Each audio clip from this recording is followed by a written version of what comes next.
Welcome to the Shire Fit podcast. We created this podcast to help you achieve your goals. I'm Jack Fletney, the founder of Shire Fit, and my aim is to give you the best fitness, business and mindset advice so you can go and smash your goals. Podcast is on and we are live. Guys, welcome to the latest Shire Fit podcast, and we find ourselves up north in West Yorkshire at Shire Fit West Yorkshire with owner and head coach Max Camozzi. How are you doing? Very good, thank you. I should have wore a muscle vest like you today, but didn't wear it because I'm not quite cool enough. Also, you did promise me it was always sunny. Yeah, I mean, we've had 5 minutes of sun today, so we're doing pretty well. Well, last time we sat and did this, we were covered in paint because we were sat out by the shutter door and we've been painting, haven't we? That's correct. Fast forward now, how long has it been now? So we've been open 4 months and 2 weeks today. And when was the last time you came up? I came up around, about 8 weeks. It was 2 Yeah. months, yeah. Yeah. So yeah, we've had quite a few changes since then. So we've got dumbbells in now. We've got a few more bits of equipment in the gym. We've got Spike Ball Pro essential gym equipment. The second bathroom's up and running. We've made quite a few changes. A few investments in the gym. And if we rewind then right back, because we had a relatively stressful evening, didn't we, getting everything set up last minute, it's happened to me with both places. As example, when we opened Corby, we were literally there until the night before trying to get the final bits ready. And I came back in the morning, so we had the open day, everyone was arriving at 9. I got in at 6 and I walked in and went to make myself a coffee, and one of the builders had broken the coffee machine and hadn't told me. No! The most important part of what we do at Shire Fit they'd broken, so we had to. You'd have had to shut the gym, mate. I know, I nearly did. We had to cancel the grand opening day. Can't do CrossFit without coffee. And then I walked in, I don't know if you remember this, but I walked into the gym, opened the doors, and in front of me was the Shire Fit sign. The bull and the S&H had just fallen off the wall and was bent all on the floor. So at 6 a.m. I was trying to ring the signage, on a Saturday, ring the signage company. And luckily they did come in and get it done just in time, but people were already arriving, so I was a bit disappointed.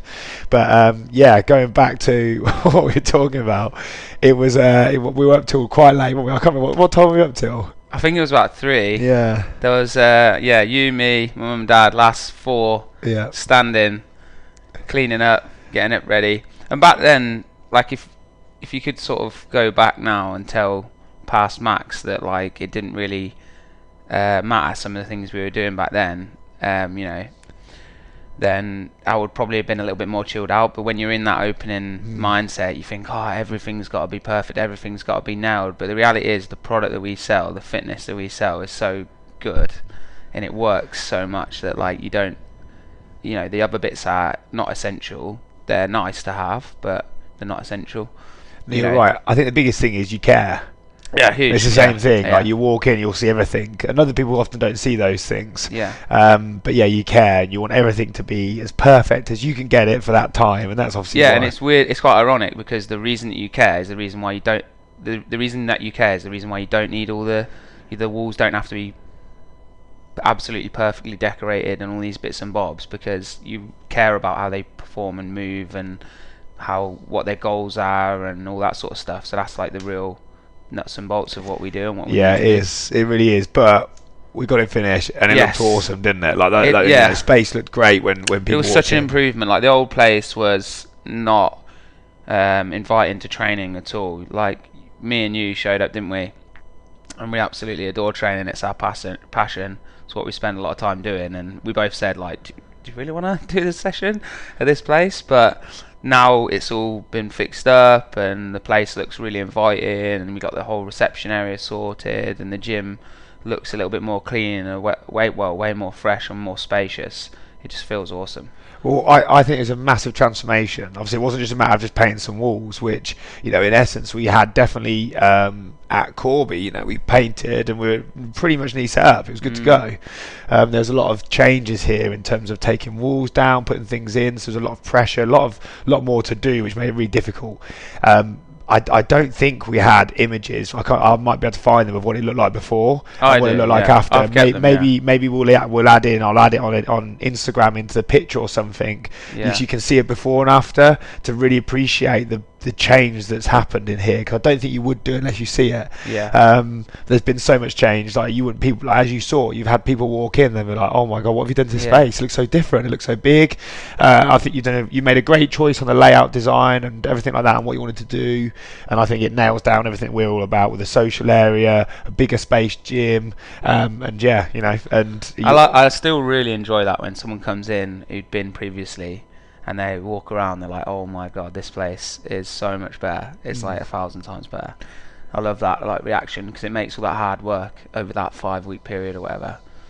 All those long days. Well, you turned into the DIY king. Yeah. I turned into a feral DIY painted king. Started from nothing, now we're here. Yeah. I hear.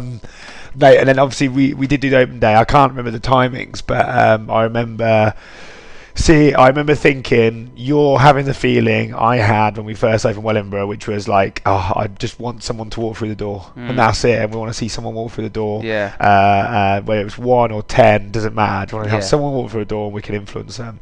But you had such a wicked turnout. So I was so lucky, to be fair, that I didn't have that fear of, like, you know, when you have a party and you're not sure if anyone's going to come. I've had that happen to me many a time. Yeah.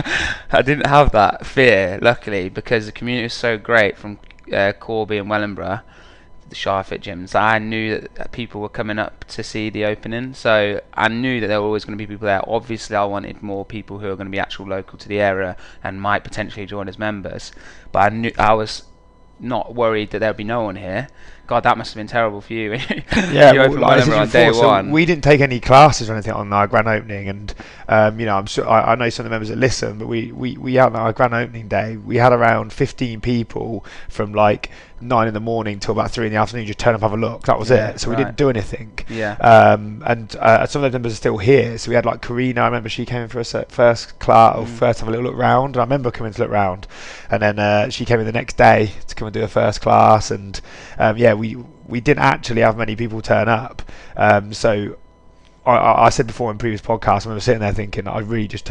I don't know if someone's going to turn up or not. Yeah. And I could see that, you know, and I felt that for you as well when we turned up, because you never know. It's hard. Like you can put the best planning in place, you can get those things, but at the end of the day, the person needs to make the effort to come up and come have a look in and see what's going on. And I was really lucky. Like I had a lot of my current members now, come on that day, and just really supported me opening it, and then getting behind the membership pretty early on as well, which was really nice. I think on the day you think that you're actually going to sign loads of people up and they're all going to become members straight away, but obviously it takes a little bit of a drip feed for people to really recognise what we do here and how important it is and the culture that we promote and all those sorts of things, and then eventually like people start coming through that have been at the opening day, which is like really nice, because now I look back, I think everyone who came is now a member. Maybe 1 or 2 not. You know, I'll come up and I've seen those people in the class over the last 24 hours that were out there on the open day. Say hello to, which is really nice. Yeah, I think you had a wicked turnout, really good. And how did you feel taking your first group class? I was really nervous, actually. Yeah, really nervous. Like I'd been coaching in Corby for was it 5 or 6 months, or maybe 7 beforehand. So I'd plenty of experience in coaching, but I just felt really nervous. It's like it was my first time where, I don't know, it all counted on me in a way. Like I had the support of everybody there, but it was me at the end of the day. When that Saturday finished, on Monday morning it was going to be me in the classes. So I felt pressure to perform, which is a good thing. You know, I mean, depending on how you respond to it, it was a good thing. And I mean, it was great. It was really great. Like even now, I still walk in and I'm still like, yeah, this is like exactly what I wanted it to be. And it runs exactly how I wanted it to.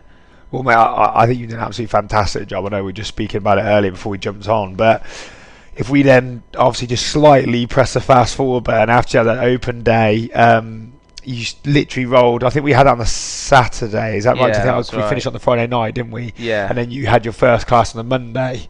yeah, Started from scratch and then started running. So your timetable. You're doing it all on your own at the minute. You're running Monday through to Saturday. Sunday closed. You're taking 4 to what's it? What's the biggest number of class you're taking a day? Is it 6? it'll be 5. Five, Yeah, five. 5 in a day. And Yeah. have you got obviously got that Oh, specialist actually, no, class? 6. Yeah, 6 with specialist. the football. Yeah. Yeah, so you go from taking those, you've done them all yourself. How have you found, obviously, like going in, taking all the classes, growing the community? Like I know it's quite a broad question, but Yeah. over the last few months. I've loved it. Like literally, this is the hardest I've ever worked, and it's the longest hours I've ever worked, and most pressure I've been under. But it's been the best thing I've ever done in terms of like I get so much satisfaction every single day. Like whether it's from coaching, just the watching the community grow, whether it's like just personal interaction with people and the relationships you build with them. Like I literally, like it sounds like cliche, but I really do love my job. And I've told many people before, like it's the best job in the world. There are the days, where you've done it on and on and on and on by yourself, and you just think, oh, I could do with that day off. But they're seldom. Like they're not often. The main bit for me that I love doing is the coaching. Obviously, like doing the coaching every single class, I've really enjoyed, because back when I was at Corby and we're on a timetable and shift work, sometimes you see an athlete and you really want to work on their something. Let's say it's a hinge, or let's say it's a snatch or whatever, and you might only get them in that period of that class for like 10 minutes. Whereas like now I can see things day in day out with athletes coming in that I can really work on. And I think one of the challenges for me going forward is when we progress to like maybe getting in new staff and stuff like that, is how can we be effective with keeping that up, where we work on athletes day in day out on things that they need to work It's on. so true. It's one of our biggest challenges, to be able to really maximise the coaching for the athlete, because it's impossible. Like what you do now, you were not going to be able to do for ages and forever. Exactly as I found it. And when we brought coaches into the team, one of the biggest things was, well, actually, I'd see my athlete 50% of the time now rather than 100% of the time. Yeah. And being able to be effective at that. But what you've got to, what we all do, and what I definitely try and think about, is just maximising that time. Because at the minute, the members are very lucky with what they get, super lucky with what they get. And I'm sure as that goes forward, they're not going to have as much interaction time. So when you do have that interaction time, you've got to make the most of it and do what you can do best for them, and keep helping them get better, which it will happen. And then the good systems we put in place obviously are like injuries, issues, moving problems are all communicated amongst the team, so things don't get missed that you might miss 100%. In that group format. But I think we just had the test week in the programming, July's test week, so that was the end of a 3-month block of programming that we did. And the 3-month block almost, did it start on the first week? Yeah, in fact it started on the first week that I opened. So we did a test week then we moved into 3 months of programming. We've just finished off the test week for the end of that 3 months, and it's been so successful. Like the guys, my athletes have PB'd on so many lifts. Like the board is completely full for people's achievements, and right the way across the board. So like through gymnastics, people getting their first toes to bar, first toes to ring, first skip and pull up. We've got people in lifting, like putting silly weight, like 10, 15 kilos on their previous lifts. We've had such a successful test week, and I think for me, I felt the pressure of delivering that, because when you open a gym, people are coming here to get results. They're coming here to improve. They're coming here to get fitter. And so, like, I'm selling a product that if you come in and train with me often enough, at the end of the 3 months, you are going to get better. And I think the pressure, there was a little bit of pressure, with my first cycle, it being effective, and it was so effective. It was great to see. Awesome. What has been your biggest challenge then so far, do you think? Biggest challenge so far has been... God, great question. So it's probably just the managing of like all the different tasks that's required. So as a gym owner, you're not just a coach. So coaching is your main thing that you do, and probably the most important thing. But on top of that, there's like obviously 1,000 other tasks that have to be done. Like you are cleaner, you are programmer, you are coach, you are coffee maker, you are stock orderer, you are all of these different roles, and you have to fit, as the initial person who opens up a small business, you have to fit all the roles. You have to be everyone. So I think probably for me it's just a managing of like so many tasks at once. Like, I mean, I was quite well prepared for that from when I was in the parachute regiment. We had quite a busy schedule, so I had lots to do.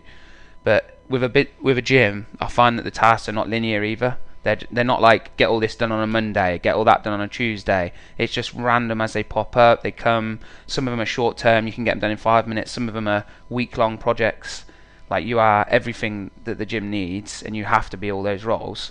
So yeah, probably just the sheer volume of things. And like, I've made mistakes. I forgot to order certain things, and I've forgotten to do certain certain posts and things like that. But probably, yeah, that would be the biggest challenge for me, just managing all those tasks at once. That's so true. That's always I think probably you maybe had a little bit harder as well than what I had, because when we opened Wellingborough, I literally took the classes. We had a reception desk. We didn't have anything else. We didn't really sell merch. We didn't do anything else on top of that. So and actually, before I'd opened the gym, I'd programmed, I think, the next year in programming already, because I've been prepping for it for so long. Yeah. So we pretty much knew everything was going to be happening. So it was literally a matter of me going and coaching the classes and doing the administration side of that. But all these little bits that now you do, whether it be the social media, all those different little bits that we do. Just to go back, what do you think your hardest thing was when you opened? Letting go. Yeah. Yeah. I think I'm sure Coach Ed will say so. Like, I think I delayed it way too long, so I brought Ed in after 18 months, after a year and a half, and I remember, like, it was a really big step for me, and it was a big step for two reasons. Number one was I was going to be letting go, so I was going to be putting, all that stuff that I put into, I was going to be letting it go to someone else to try and do that. But I knew I had to do that because I was getting burnt out and I was getting really tired, and it made it a lot harder. And I suppose the second difficult thing with it was that I was also, there was all of a sudden I was like, wow, I've now got that person in my responsibility. Like, I am responsible for, say, Ed, for like progressing and getting better and giving him a good career path and all those different things that I was a bit like, I don't know, it really did, like, I sat there and I thought, wow, this is a huge thing now. This isn't just something as simple as just we're hiring someone, they're going to go. Like, I've got to make sure this person's challenge is pushed forward, and so that was probably the hardest thing for me, of letting go and pushing that forward there, I suppose. And then maybe as we've gone forward now, the hardest thing now is obviously maintaining all the things that we do really well as it grows, which is always really difficult. It's a challenge, getting all the team members really, really working well, which I think they're doing awesome at the minute. And as the business grows, the communication gets really hard, because obviously we've gone from, it was just, say, like it is now, me and you communicating, whereas in the future it's probably going to be me, you, and maybe 6 other people communicating. And all of a sudden there's so much more to talk about and cover, and those roles get bigger. So whether it be counting the stock, doing the coffee, programming, all those things are obviously quantified as the gym grows, are obviously a lot bigger. So then you need one person that does just those things, and then all of a sudden you need some really effective teamwork. So that's something we're definitely progressing on as a new challenge now. But the challenges you face now are the same as what we do, they're just at different stages. And I feel like that, like, my business is now at that step, or getting closer and closer to that step of, like, where I could probably hang on to it and keep doing this, but would it be the best thing for the business? Probably not.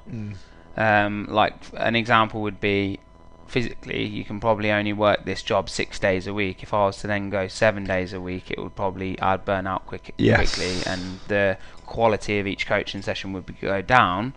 Whereas to bring somebody in, that might then afford me the opportunity to go 7 days a week. And does that improve the memberships, or does that improve the service? Massively. So yeah, like, I can definitely see where you were at in terms of, like, wanting to hang on to it, because it feels, it's awesome. You get to see people every day who are basically your friends. You get to train and coach them and help them improve, and it's really rewarding. But it's whether, like, you're holding more people back who could be getting the same treatment by just keeping hold of it yourself. Definitely, I agree. I think the longer you keep it, the harder it is to make that transition as well, which is probably one of the hardest things for Ed maybe, and also all the other coaches coming in, is because I'd done everything, and in essence it was Jack's gym, it wasn't Shire Fit, and that's what made it really difficult, the transition for a lot of members and things, because they're used to seeing me all the time, and I still find it hard now. I find it hard now when I hear members say, "Oh, where have you been?" It's like I'm working as hard as I can. Like I'm trying to get everything as good as the experience for you. You might not get that face value, but trust me, I'm in the background trying to make the product as good as possible. BTS, by the way, that's behind the scenes. I've found that. BTS. Yeah, you can abbreviate it to BTS. Well, now I'm wearing my vest. I'm probably cool enough to start saying things like that. So yeah, I'll start using BTS. Yes, no, you're right, and I think you're at that stage now where you're going to be going, are we going to be hiring a new coach? Which I think is huge now, right? And I think it's really important for you. So, like you said, you can now start to have your time off, refresh, think about other things outside of the box, and progress the business as it goes forwards, which is really, really exciting. And I remember being so excited about. I still get excited now about bringing new people into the gym and business, giving them the opportunity to do something which not a lot of CrossFit or gyms do. It's very rare they hire someone in to come and have a really cool role like this. A lot of it's like come and coach for a free membership, coaches for a tenner here and there. So I think it's a huge opportunity for someone to come and take, especially to work under you and way this gym is progressing. It's only going to be going further and further forward, which makes it really exciting for someone as well, because they're going to be kind of part of something that's going to get better. What are your thoughts then with bringing someone in? Have you got anything like media? I know we've talked about it, but where do you want to go with it? What would you like to do?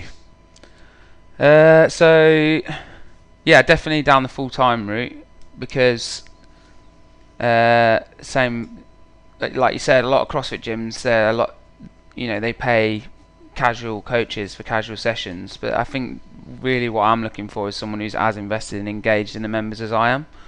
So in order to do that, you have to provide someone a career path and some sort of investment in them as a person. So a full-time salary, I think, would be something I'd be looking for. And like realistically, like I'm just looking for someone who fits in terms of as a person.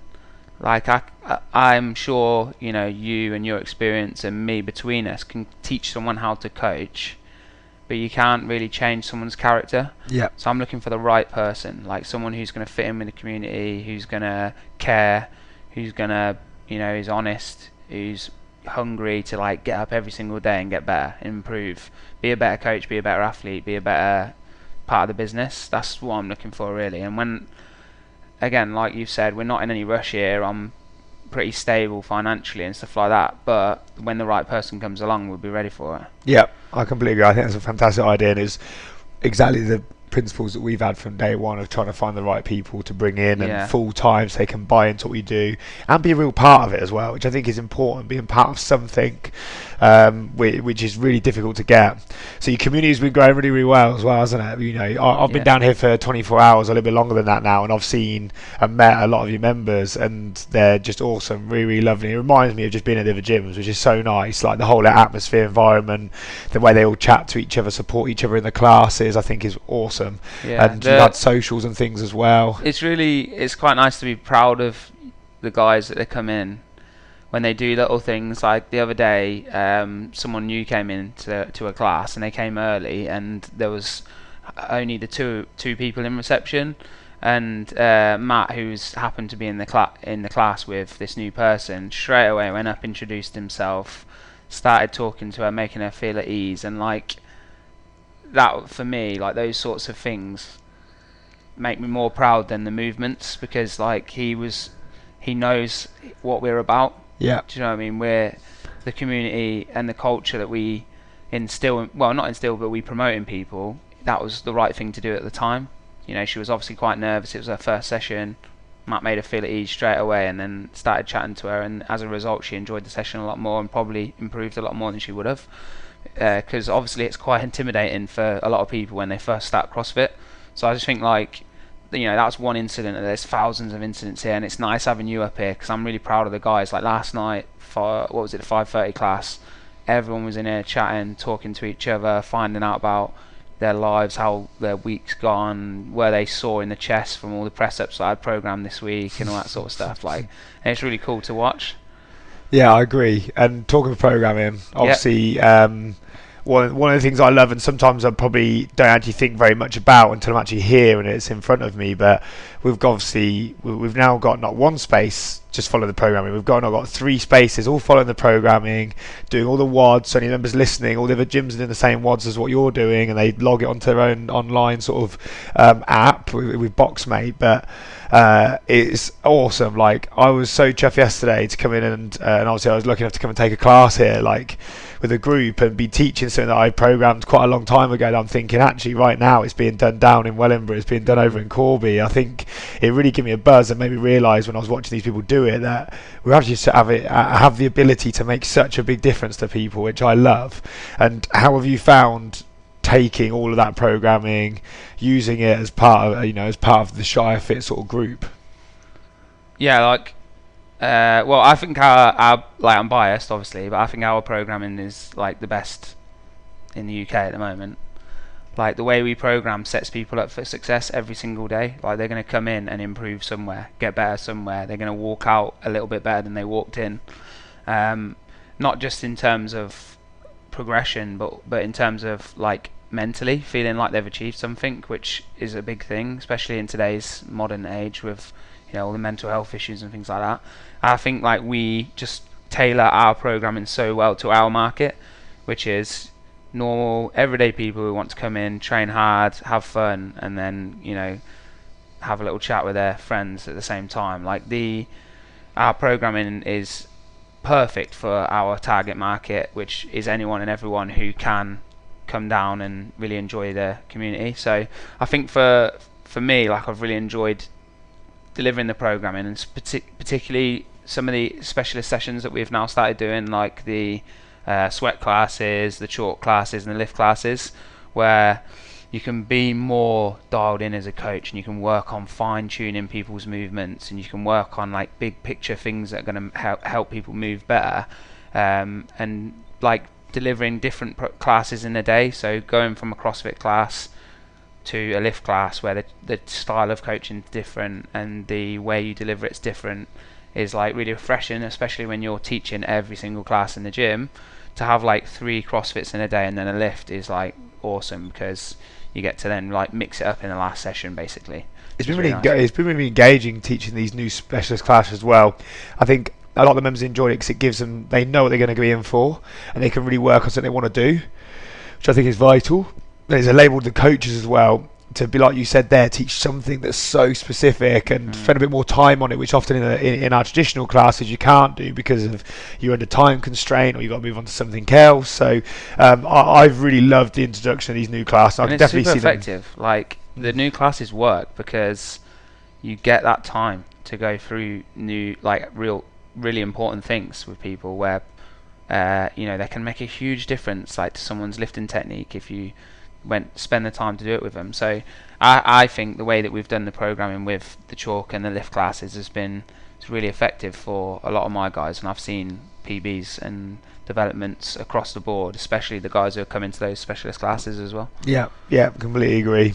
So also talking about obviously putting these new classes in, it was a bit of a see-off, but we did a whole new system change and also introduced all these new classes within like the first few weeks of you opening. It was in the plans, but we couldn't get the timings right just because the things weren't in place and we weren't ready to launch it. So we did the system change, but luckily we did that pretty quickly within the first. Was it the first 2 weeks? I think we did it. Is that right, or the first month? Yeah, I think it was 4. Yeah, it was just at the end of the first month. So we went. Yeah, we've changed from the Pike 13 system across to TMAP. Yeah. How did that go? Which has been great. Yeah, well, obviously for me it was awesome because I had like 30 members, so the change was like really easy. For you, you had like, what did you have, 250? We had to move to just over 2,000 people across the system. Sweet. Yeah. Right, cool. So for me it was like really quick and painless and smooth. Yeah. And the guys at Team Up were wicked at doing that. They were. Like, it was so good across. To be fair. They're very, very supportive. But also I prefer it because this is a better interface for the customer. Like, that's my members get way more out of Team Up than they did out of Pipe 13 in terms of it's easy to use, it's integrated into Boxmate, it's like super quick, like they can handle all the payments and everything setting up themselves. We don't have to ask for payments when people come in. So yeah, I mean, it's like I think it's was a real step in the right direction, and a big one for you. Like, well done for making that decision, because God, it was like, you were reinventing the wheel a little bit there, weren't you? Because it was all set, it was all running, and like it would have been very easy for you to just continue on that path. But obviously, Pipe 13 weren't making the moves that Team Up were in terms That's of the reason we changed, really. Yeah. We just tried to make the service better. Yeah, just for the members, and made it hard work for us, really. And we had loads of ideas for the future that we couldn't do with them. So whereas with Team Up, there's lots more things coming up, but it's just small things like the ability to integrate Boxmate system in with it that we've been using, and all those things, I think makes it so interesting for the members. Like, I saw your class there, someone was lifting and they come straight through, grab their phone, check their clean and jerk, and walk straight back in and carried on, because they could they have the ability now to track all their training, their programming, and booking for class and do all that. It just makes it so much simpler, and I think it's really cool, and people have enjoyed that change. We also did obviously the class change we talked about, which has been in the plans for a little while. Like, it's been something in my head that I've wanted to do, I just didn't know how to do it. And members that are listening now will know that I've dabbled with ideas of putting these little class in, but normally just on a Sunday or something, just to see what I thought, and I've never been happy until I created this, and I was like, okay, now I think we can roll it out. And actually, we've rolled it out. We've only rolled it out for 3 months. We've already been making adaptations to it, just based off feedback from the coaches and what we've found, and changed it. So I think we're far from a finished product, but we're going the right direction. I think it works really well for CrossFit, because a lot of guys in CrossFit have specific goals that they want to achieve on. Like, I really want to get a strict pull up, or I really want to get a 110 kilo back squat, or something like that. They have specific goals. And where in CrossFit programming, you might not touch on that skill for 3-4 weeks, or maybe 2 weeks at a time. They can now choose, right, I really want to get a toaster bar. So they come to chalk class and follow a specific program that's going to help them move towards toaster bar, and they know they're going to get better at that skill by attending that class. Whereas otherwise it would have been a lottery with CrossFit. Obviously the aim of CrossFit is to be broad and inclusive, but when you have a goal and you want to train specifically for it, then these specialist classes give you the opportunity to do that. Completely agree. The biggest reason I wanted to make a change was because I was finding that we couldn't help people that had been training for quite a while hit some more specific goals. That was the first thing that ticked in my head when I thought about the new class idea, was then actually, let's create a gymnastics class that just works on that people can book in for. They know what they're going to get, they can really develop those skills and do a higher volume than what we don't do at the minute. But I've seen some really good improvements in those as well, from people who have said to me, like, I really want to get a toaster bar, and since they've been following the chalk programming, have then made the toaster bar. And now in CrossFit workouts, when there's toaster bar involved, they might not now be stringing 5 or 6 together, but they know they can do at least one in every session. That's so true. So we've talked about you opening, going through this now transition, getting around 6 months through it, and now talking obviously forward. What's your future vision? Do you have anything in your head right now that you go, I'd really like to get there? I know for me, I've always got something in front of me, and I'm always like chasing it. So where are you in your head with that? Even if it's just really short term, what's your plan? Well, I've got like short, long, and medium, really. So short term, I want to expand the number of classes that we offer, whether that's going 7 days a week and putting more classes in, or just daily doing more classes. I want to give people more opportunity to train, and being able to obviously increase the membership as a result of that. Sort of medium term, I want to start reinvesting in the gym. There's a few things that need finishing off, like the floor needs fixing and bits and bobs like that. But really, to be honest with you, equipment wise, I want to start putting some money back in towards improving the equipment that we have. And then sort of long term goals. Long term, really long term, I want to try and start bringing together the different fitness communities. It's something that I've kind of stolen from Reebok CrossFit Tyneside up north, had the way they do things. But I would up there, they've got like a powerlifting corner, and they've got an Olympic lifting corner, and they've got a bodybuilding space, and then they've got a CrossFit space. And I think it's so cool to have all those communities combined in one unit, because the bodybuilders looking at the CrossFitters and go, oh, that looks pretty cool, to be fair. And then the CrossFitters look at the powerlifters and go, oh yeah, these guys are strong. And I feel like that would be one of my long-term goals, is to have a space where all the different fitness communities could and would train together as well. Love it. I thought that goes in with our sort of vision as well of making fitness a lifestyle and offering these new classes, offering a real vast array of different things for people to come in and do. Yeah. Mate, love it. Well, as I said before, I absolutely smashing up here at the minute, and I feel really proud coming in and watching everyone get after it and watching you coach the group and seeing how quickly the community's grown and how much they've already bought into it and love it. So I'm really excited now just to see how we push forward and where it goes for the gym. But I'm sure it'll probably be, maybe 2-3 months until we get onto another one. You'll be telling me even more things that we've done, more annoyances that I've probably created for you to change and update. But mate, wicked, and I'm looking forward to chatting again about it. Me too. I'll have a bigger and better update for the next one. I love it. That was a good update anyway. I love it. Yeah. Fantastic, mate. I'll we'll speak soon. Cheers, guys.